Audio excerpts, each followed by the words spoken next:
সাইলেন্সের Shakti, power of silence. শেষ কবে তুমি পুরোপুরি চুপ ছিলে?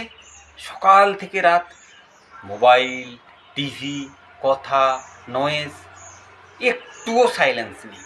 একটু তো সাইলেন্স মেনটেন করো।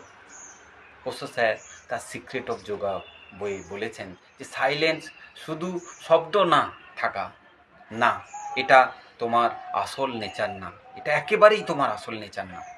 আর বিজ্ঞান কি বলছে না, কন্টিনিউয়াস স্টিমুলেশান যদি হয়, তাহলে সবসময় স্টিমুলেট করছে, আমাদের ব্রেন কি হয়, ক্লান্ত হয়ে পড়ে, ফ্যাটিক হয়ে যায়।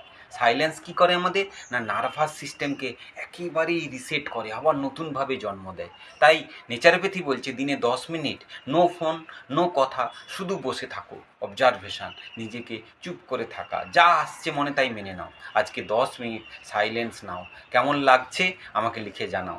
সাইলেন্স।